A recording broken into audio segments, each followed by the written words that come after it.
get started real soon. I'm just posting to my different places. And good enough.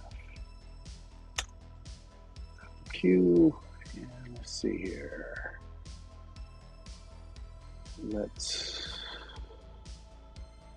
just pop a new window.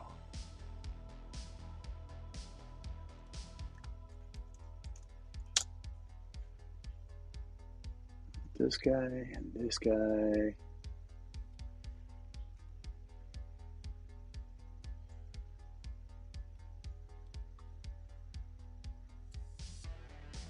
This and this.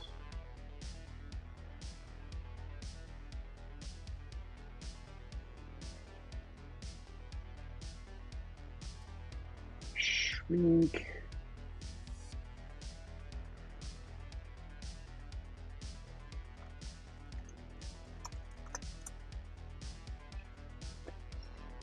Just a couple more seconds. Here we go. And 3, 2.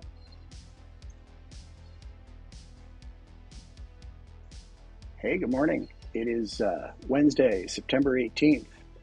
Holy cow, the month's almost over. Yeah, I'm Rob, that developer dad, and I'm building a dotNet application to help me with my D&D game running stuff. Yesterday, we got the state management stuff integrated into the application, or at least some of it. Still have a nasty cough. I got the filter NPCs for the NPC list sorted out. I got the current user ID attached to an NPC as we save it to the database for the first time. And now we need to,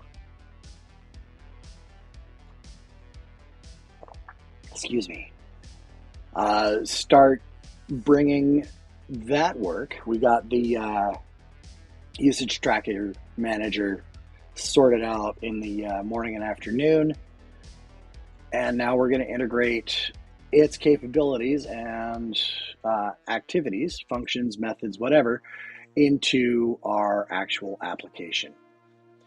So I'm going to flip to my screen share here. Boop. All right.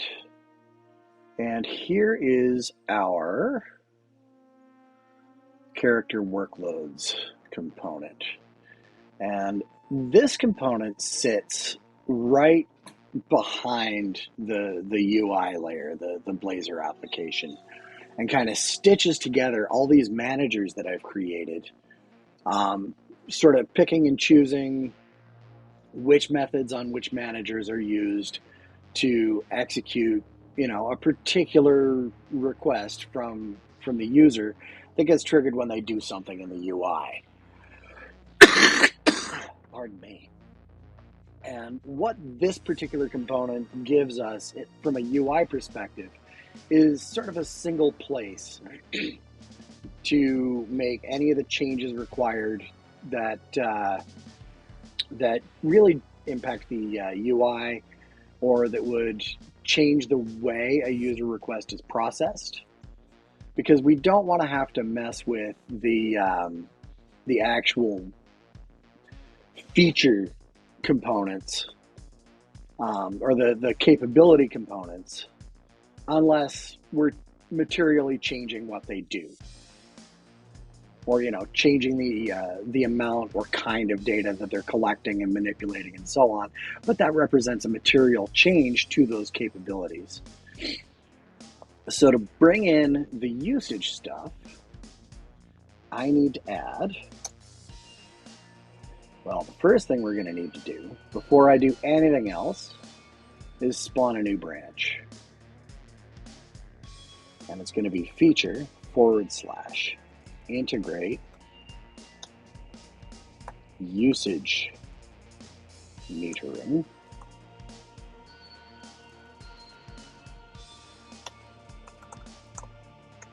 to UI. Create. And yeah, we'll bring the changes in. There's only one. It's that empty blank line. Now we're going to need to add a reference to our Game Tools user access component. There we go. We'll click OK on that.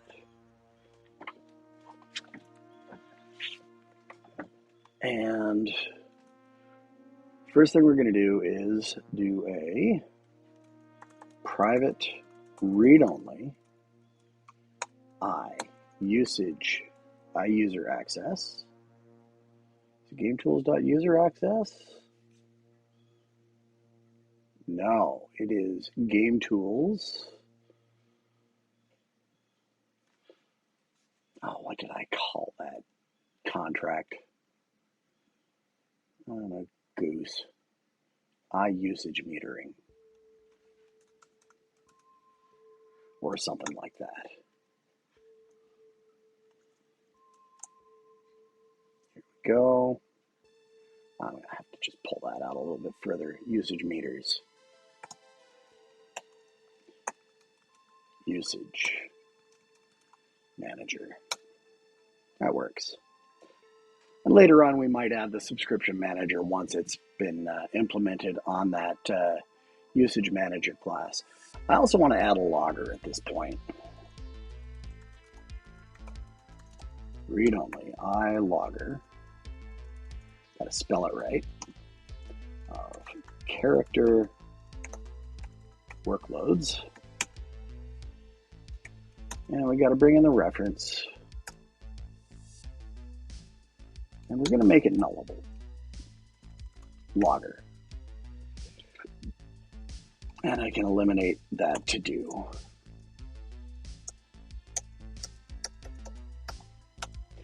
Now, these private read-only fields aren't going to do a darn thing for us unless I add them. Usage meters, usage manager, logger, character workloads, new, nullable there, logger. And we'll pop this method open.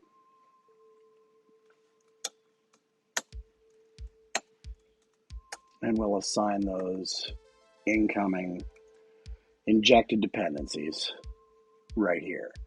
Now, I think before I start trying to leverage those, I want to get those looped into Program CS right now before I forget, because if I press play right now, well, I'll show you what happens when I press play.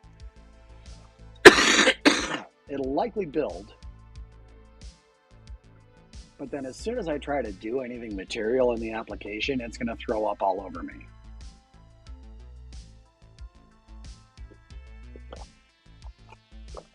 It may not even bootstrap,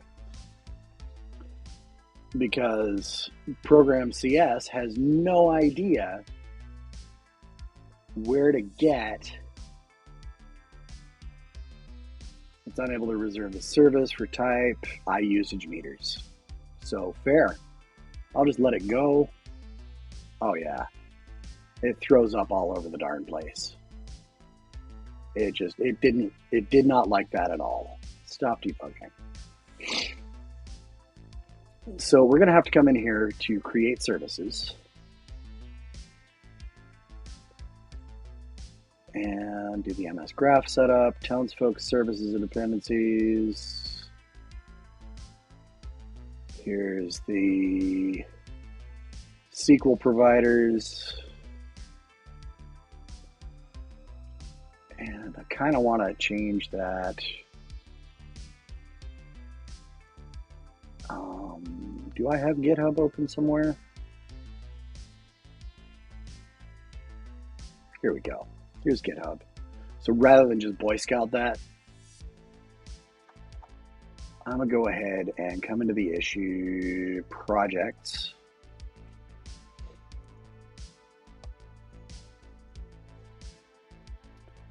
And we'll pop this. Come on. Here we go. Nothing in my brain. And I'm going to add an item. Rename the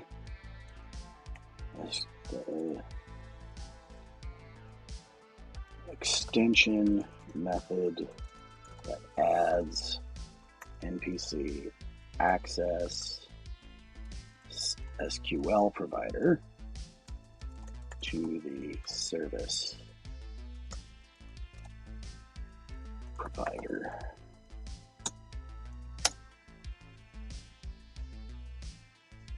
And we'll convert this to an issue right now. Assign it to myself because I'm the only one doing anything. Because I'm the only one on the project coding. Actually, I'm not going to do coding. I'm going to call this technical debt. And edit. I got to get the line number and the, well, not the line number, but the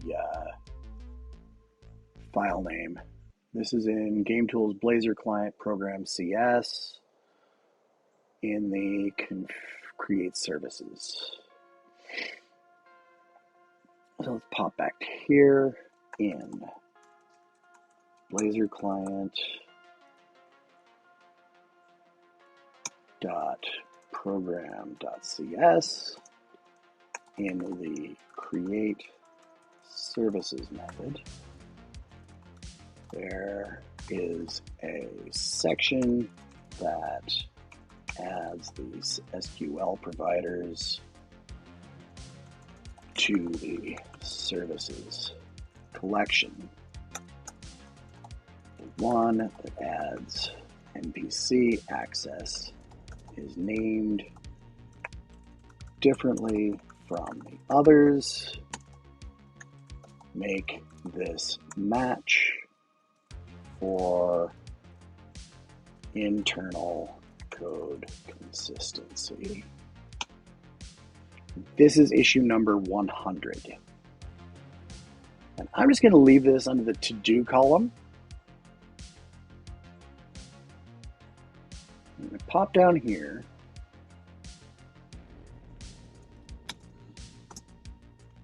To-do. GitHub issue 100. Rename this method to comply with the naming pattern that's emerged. Easy peasy. Now, something else I'm going to do is I'm going to grab this. I'm going to pop in here to the implementation of this method. And I'm going to add that exact same comma right there. That's all I'm going to do.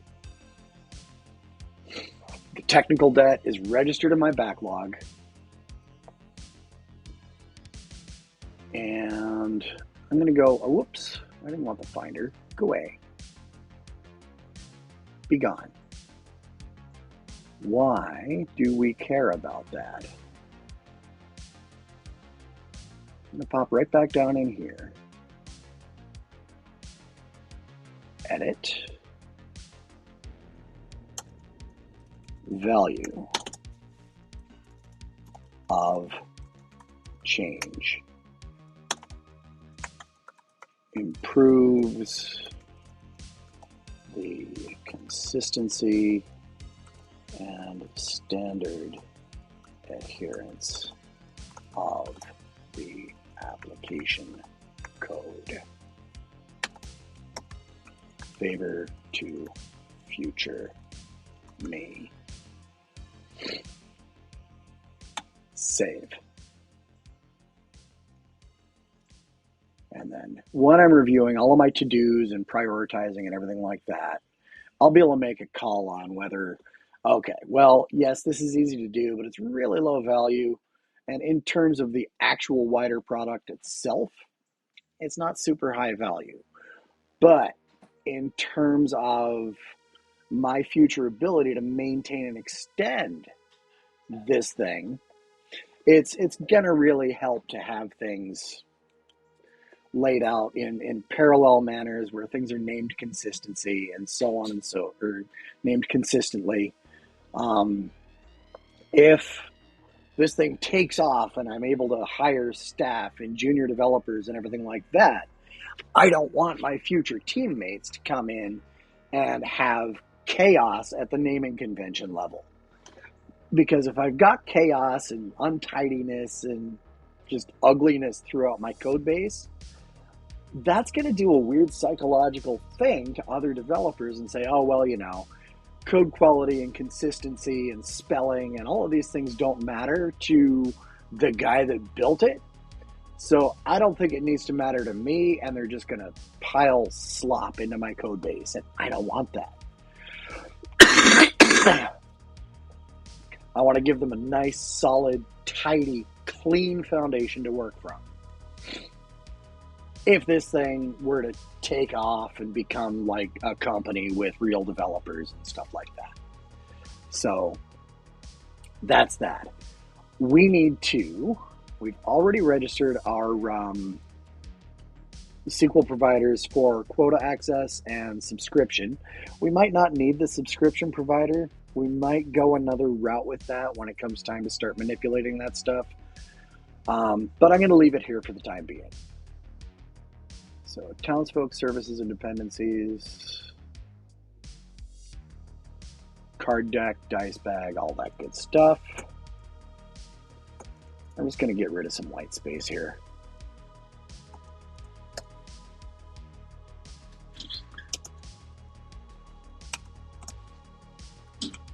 Add the usage meter. What's it called? Dang blast it. Usage manager. Usage meter component.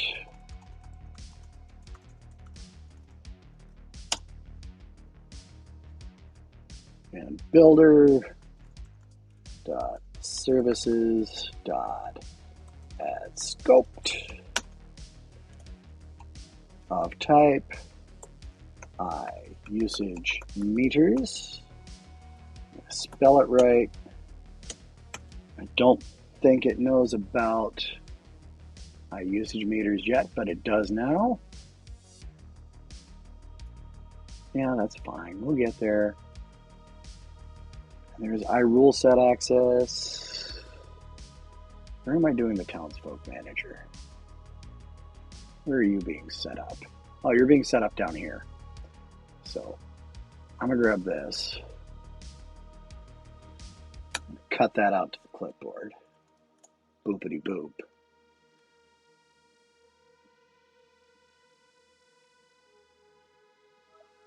I'm gonna pop this in here.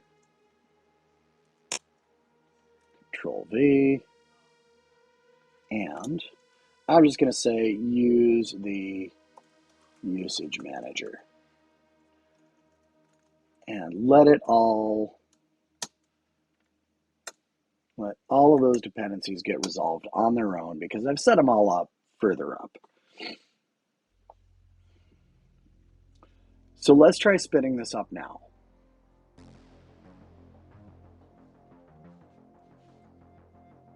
And if I did this right, we're not going to have to worry about that big crashing error on Bootstrap or on startup.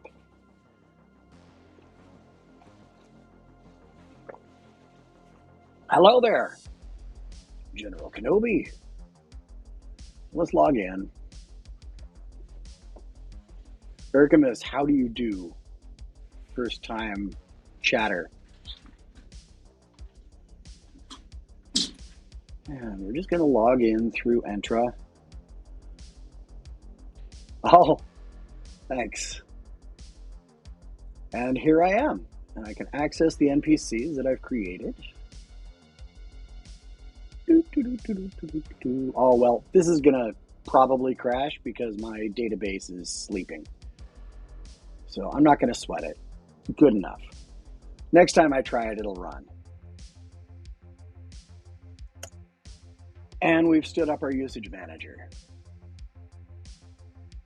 So let's come back into character workloads. And I want to take a look at the different things that we're going to want to log when we run this thing. So get NPC JSON, that doesn't consume any of the limited resources. I'm not going to worry about this describe NPC because that's going to be deprecated. Generate attributes. Is this the one that I want to use? Probably. Save NPC? Absolutely. Filter townsfolk? No. And load townsperson? No. So it looks like it's going to be generate attributes and save NPC are the only two that we really care about at this point in time. So I want to go to the implementation on this one.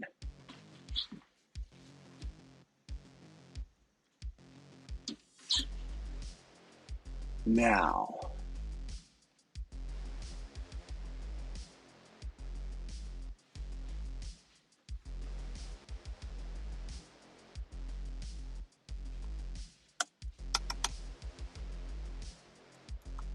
accepts a string containing the randomly generated.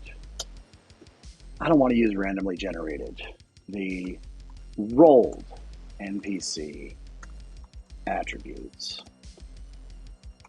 and passes it to the LLM component as a function request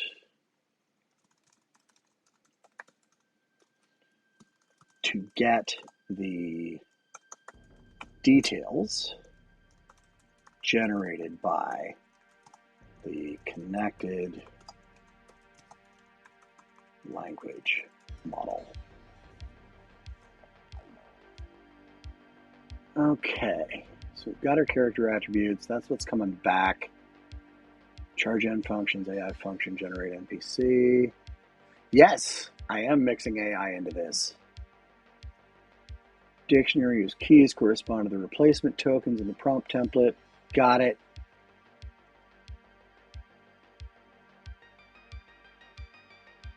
Okay. Parse from JSON.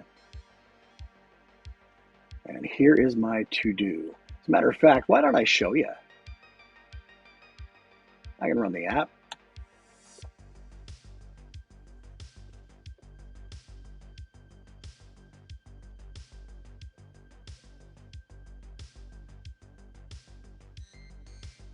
So I'll sign in as me.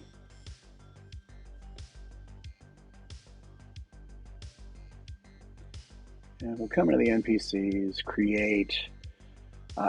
My characters ran into human. Do we have a merchant?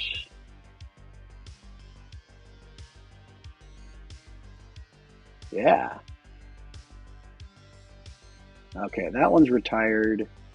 Here we go. Human merchant, age 39.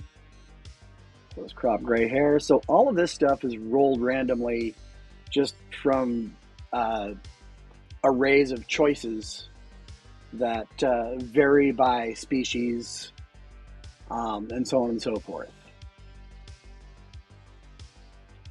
So let's generate the AI description. And it's gone off. It's calling the AI. And Evelyn Blackwood is her name. And you can see I've just kind of prefaced AI in parentheses before all of the AI generated bits. So I'm going to save Evelyn. And I was looping that in yesterday, so there's breakpoints all over the darn place. And if we go back to our list,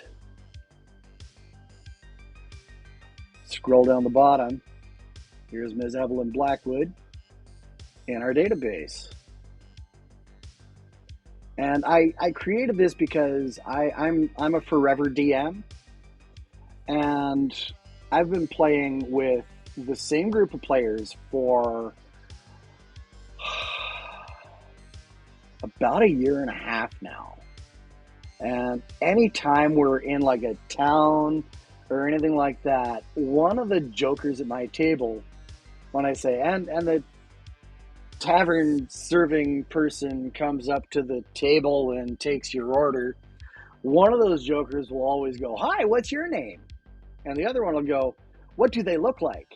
Is it a boy or a girl?" And I'm like, in the moment, I'm like, "Oh, I didn't plan this. I'm screwed."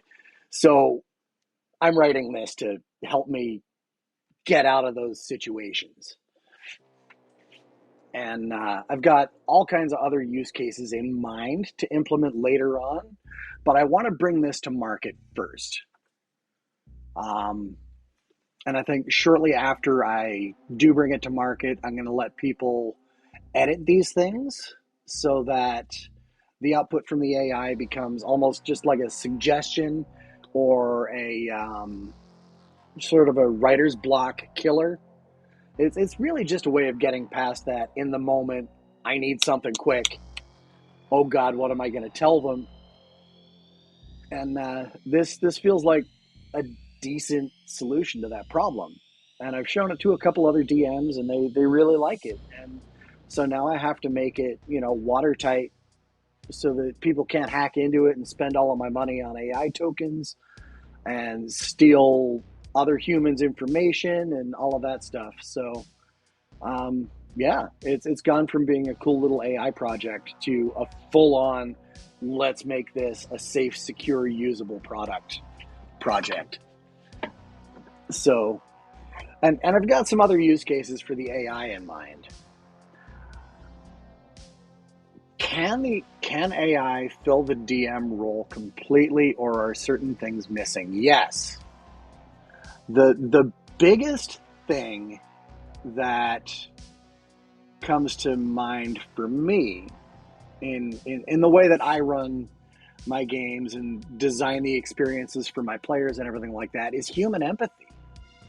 A good DM is going to get to know their players and get to know their players' characters and sort of weave the story or weave elements of the story that are meant to kind of give the players a little bit of an internal psychic boost, um, and it's such a collaborative game that I can't imagine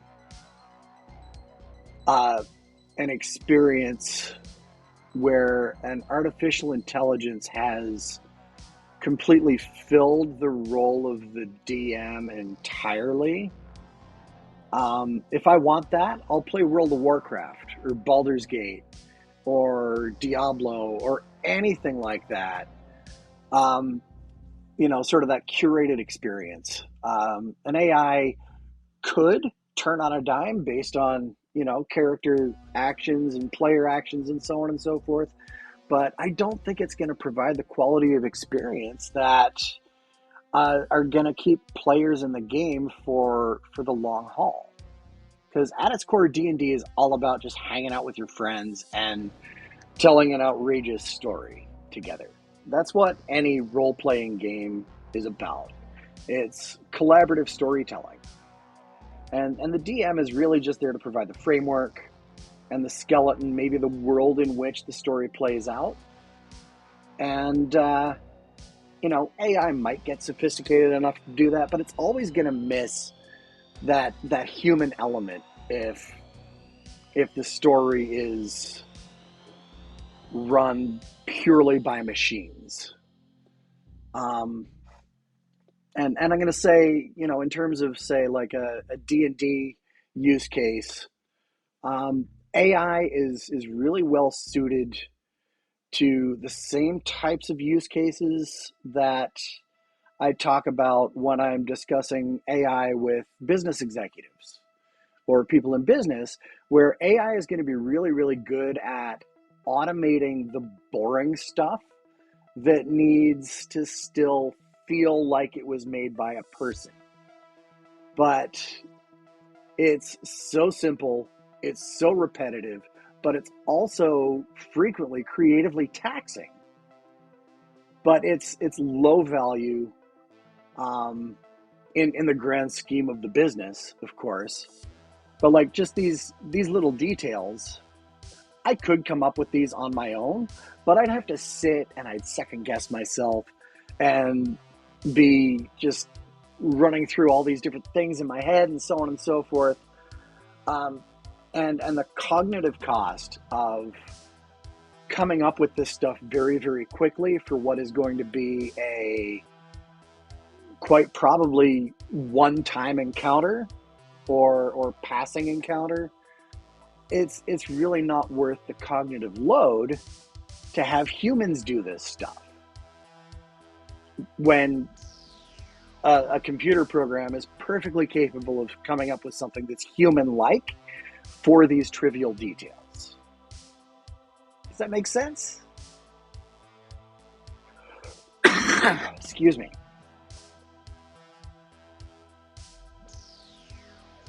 Yeah, you know what, man? Uh, I would say go for it, but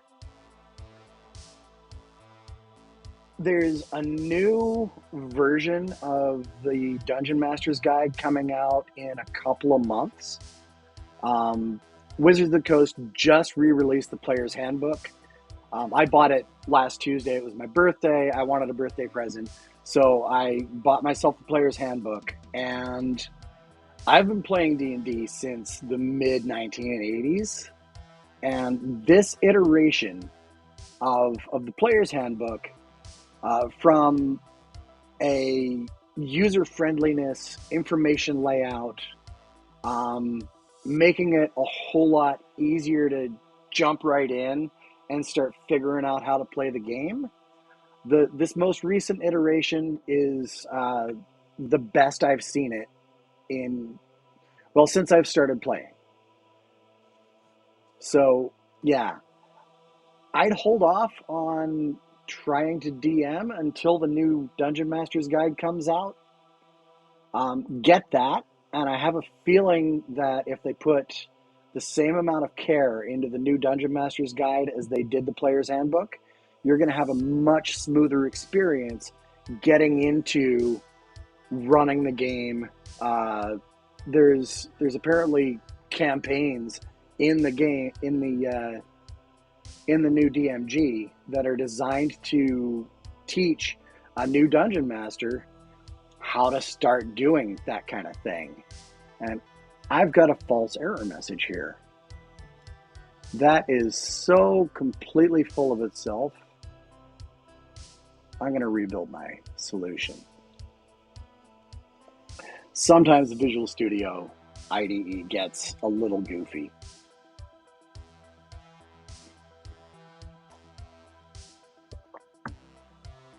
Now, I am going to need, pretty much, yeah. Yeah, I'm using Microsoft's semantic kernel as a way to sort of wrap all of the OpenAI API call goo, and I supply it with a prompt template and some prompt function parameters, and then the semantic kernel is really good at taking those function parameters that I pass in and doing all of the string replacement and string manipulation on my prompt template, and then it fires that to the API and waits for the API to finish, deserializes the stuff that comes back from the API, and sends it back to my main application. All right, that set owner thing is full of it. But I did notice that up here, when we're getting ready to call the API, I don't have the user ID. So I'm going to need that. And we're just going to go ahead and make that change right here. I'm also going to have to go change the interface. Come on. Here we go. Save. Now that definitely broke something. Not down on the page model yet.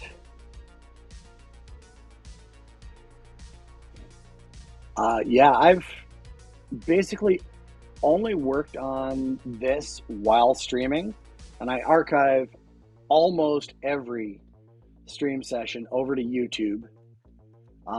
There's a link tree floating around here somewhere that'll get you to all of the places that you can find me. And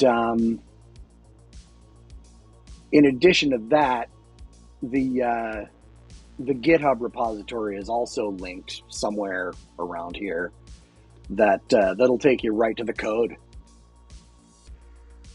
So let's see here. I am definitely going to have some compiler errors, which is what I want here.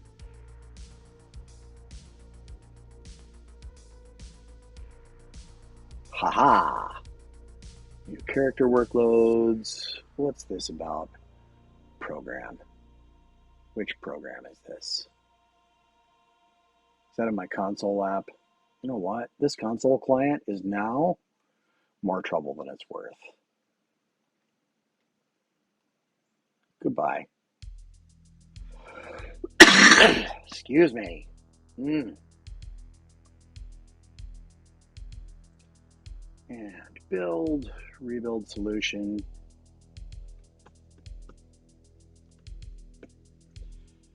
I guess it still hasn't picked up that I've altered that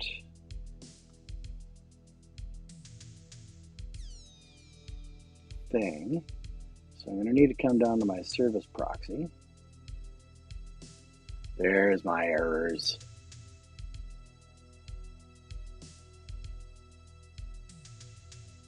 Here we are.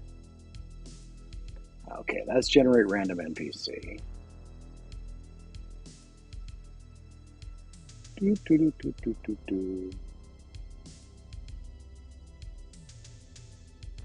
And filter townsfolk.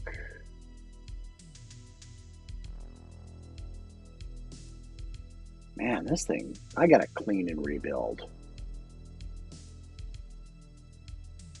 Rebuild this whole shebang from the ground up.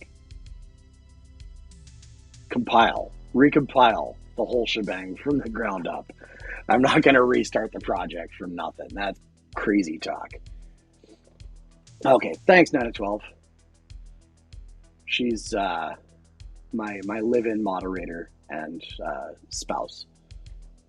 She keeps me on the straight and narrow. Here we are. That's what I'm looking for. So here, in get AI description, we've got the NPC client model.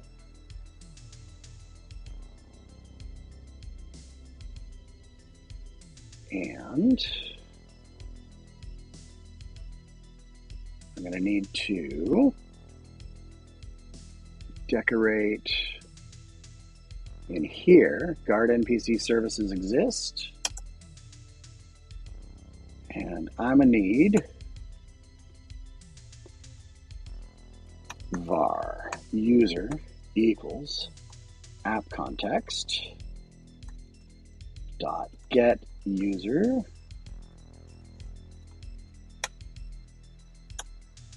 and then I'm going to say NPC model dot set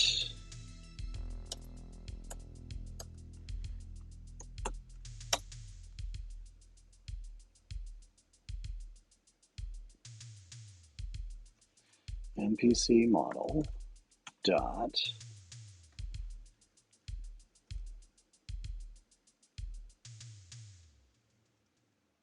I know I added a set owner.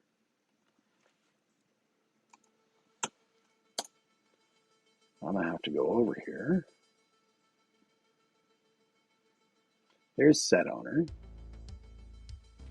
I don't know why this thing is being so absolutely silly.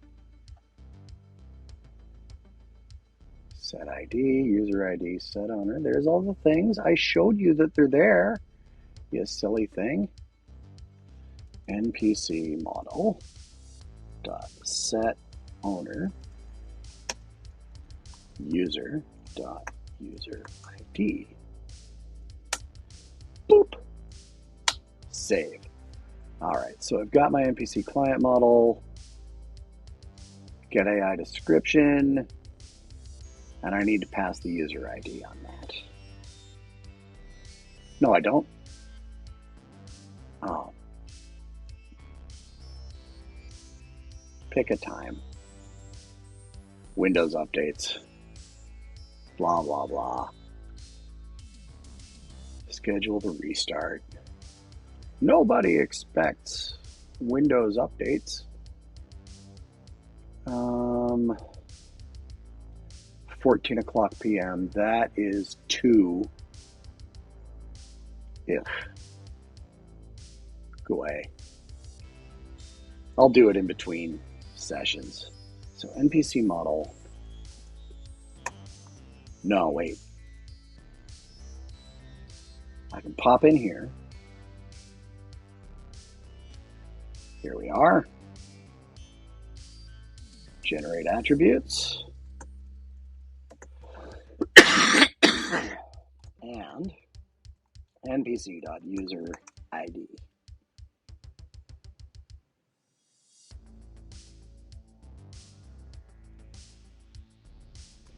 What's this thing complaining about? Oh, bullshit, it doesn't. Pardon my language. NPC client model.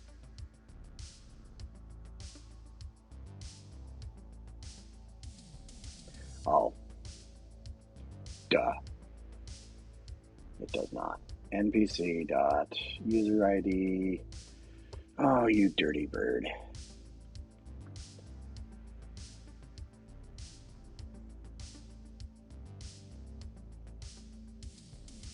I'm going to have to pop in the client model. Go to definition. Pardon me. And I'm just going to go public string owner ID.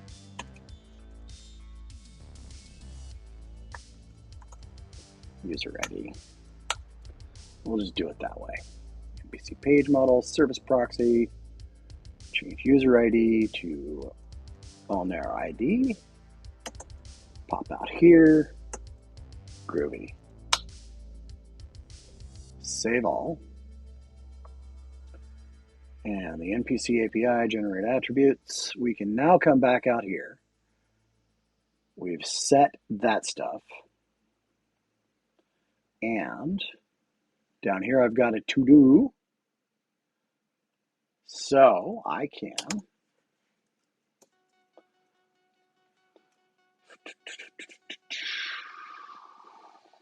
need to create a token usage entry. Usage entry.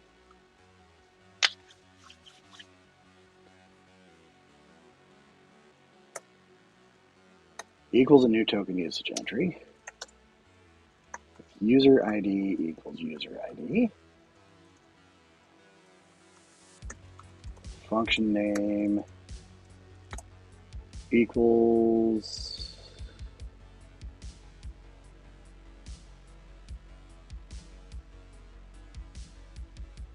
function name.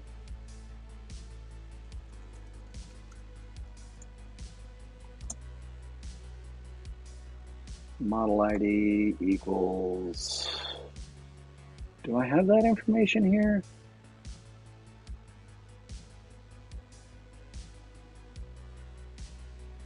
Function args, function name, function args. I don't.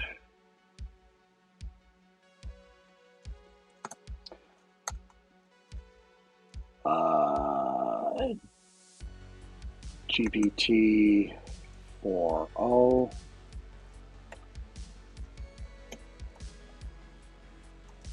I know that's what it is.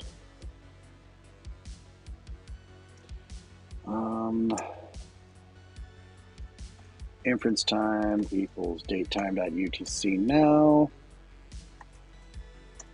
Prompt tokens equals, I'll pull those from the response in a second.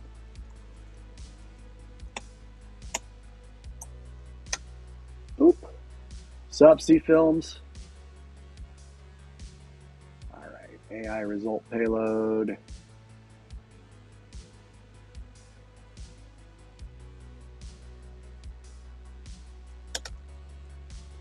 Var AI tokens equals AI result payload.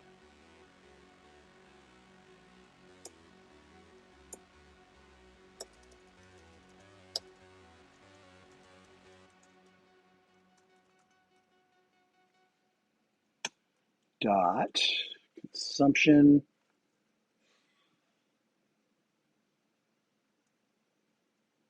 Yep.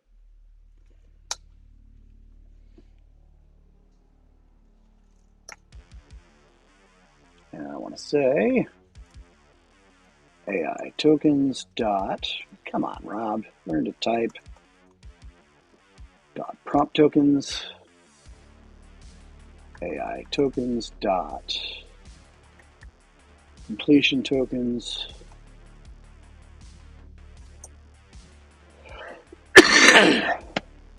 And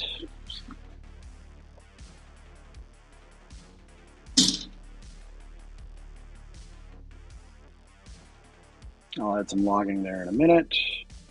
Return character attributes. Now I need to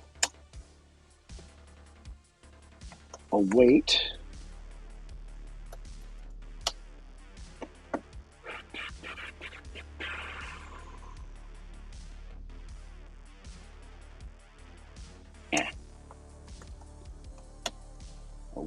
usage manager dot consume quota async for user ID. Oh wait, I need the quotas.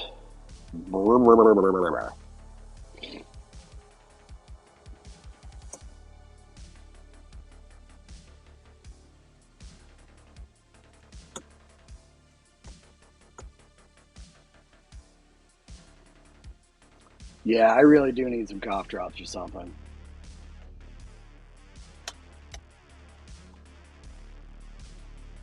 Okay, we'll log our token consumption.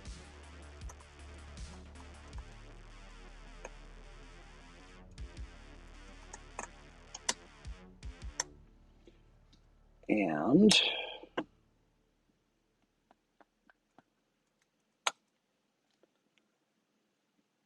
I also need to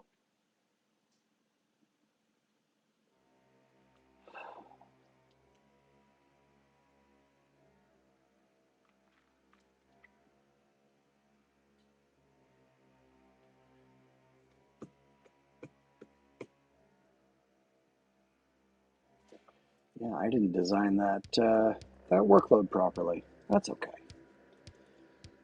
We can tweak it. Log token consumption.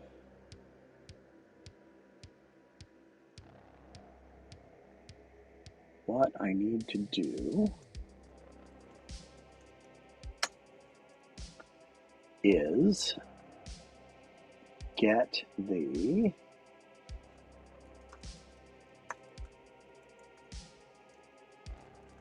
quota equals usage manager dot load user quota async.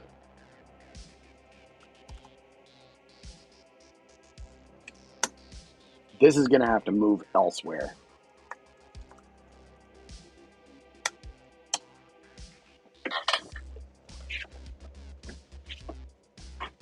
Var AI quota ID equals user quota dot NPC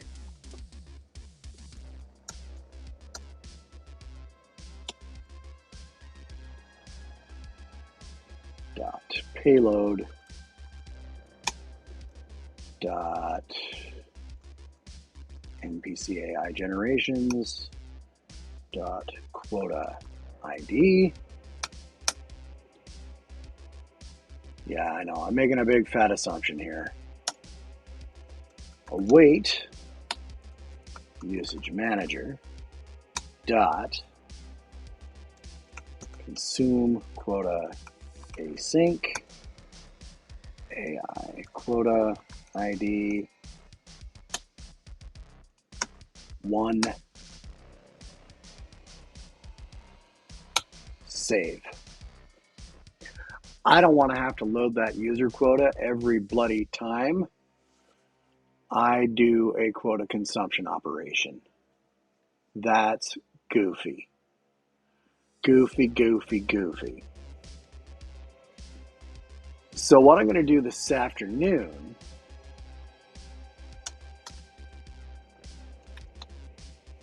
load user quotas when the user logs in, put that object into app context, retrieve quota info from there as needed. But for now, what I want to do is just test to make sure this change I made is going to work. So what I'm going to do is I'm going to open up a new Safari window, and over on my other screen, because I don't want to have y'all watching me log into Azure,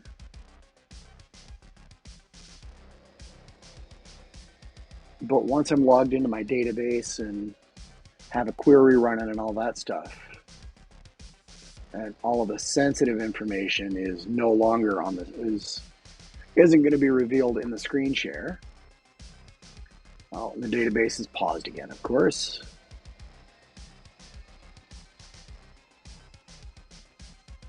It's a pain in the neck that the database pauses itself, but the free version of Azure SQL only gives me 100,000 virtual CPU seconds of processing time per month and up to 32 gigabytes in storage. I'm not so much worried about the storage. It's those V seconds that can add up.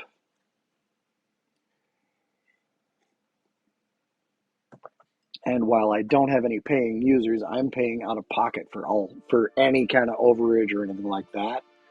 So I don't mind if the database goes into a paused state while it's not being used.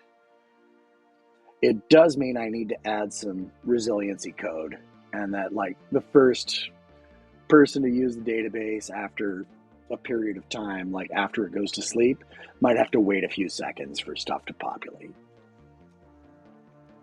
But if that keeps my out-of-pocket cost down, I'm willing to bear that. All right, so we've got my database up and running. I'm going to run the app, and I'm going to drop a breakpoint right here. And hope I didn't forget anything, but I probably did.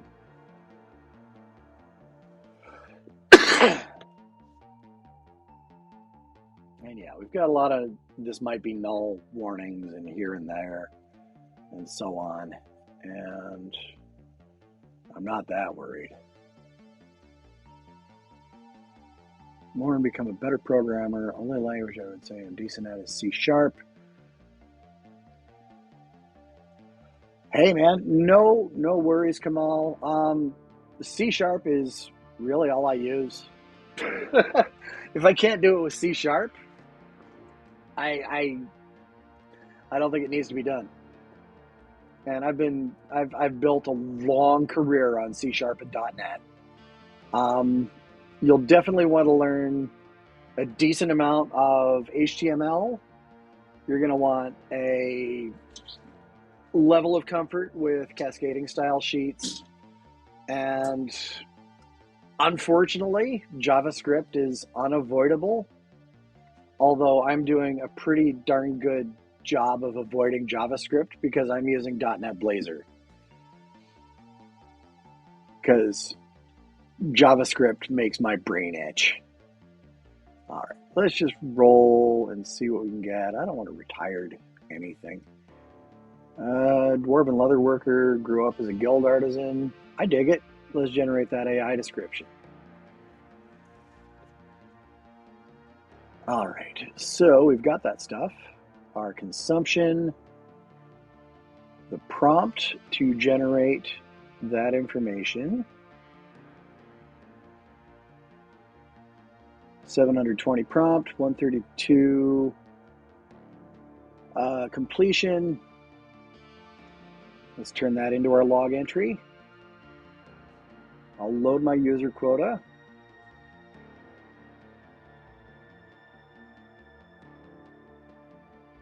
There's the payload.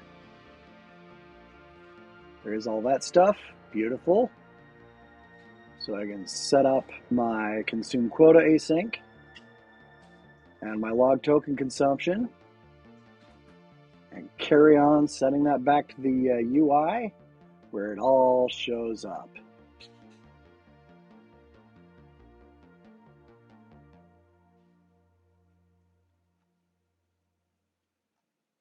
All right, cool. Now I can go look at the database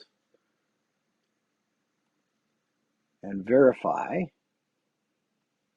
whether or not my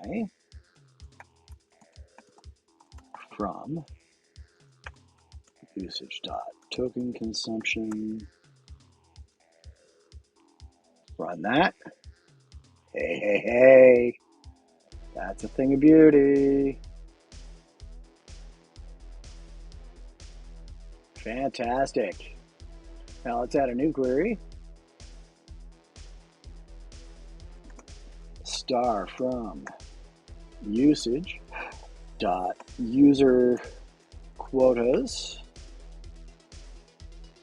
run.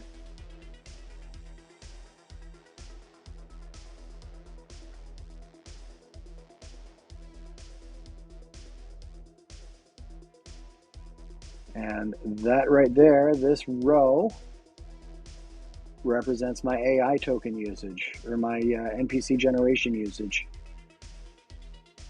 Smashing. Absolutely smashing.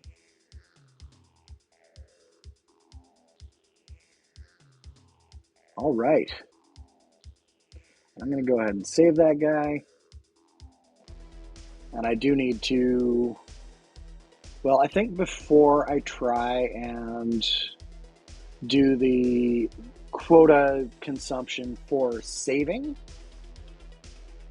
I want to fix this issue that I've got here where I would have to go get the user quota on every bloody request that I want to update that stuff, because that's silly. It doesn't make sense to bounce from UI API controller back to the database and back, and then run those other two out. I feel like this operation should be done at login, and then we can update that state whenever we get a user quota update back after some operation that modifies it. And similarly, I feel like these two things should probably be the same operation. Or not.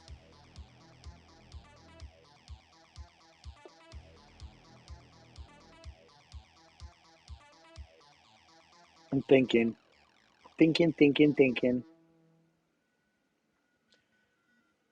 Yeah, I don't think it's that big a deal because I'm only going to be calling this log token consumption when I get stuff back from the AI. So I'm not all that concerned.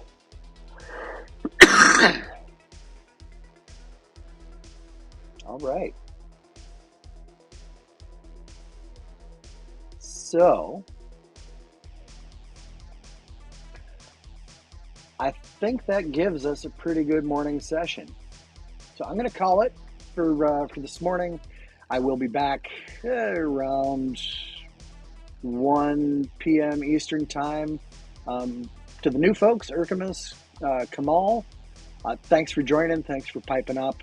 I really enjoyed your questions and comments and so on and so forth. Having people to chat with about what I'm doing as I'm doing it and stuff is always it always makes it for a much more enjoyable experience for me as well. And sometimes somebody will ask a question and I'll give an answer that other people could find useful as well. And I've even learned things from interacting with people that come into the stream. So I appreciate you hanging out. Like, follow, subscribe, blah, blah, blah. I can't subscribe yet. I'm not an affiliate, but I'm getting close. And I'll be back this afternoon. Take care, folks. Be kind to yourselves. Happy coding.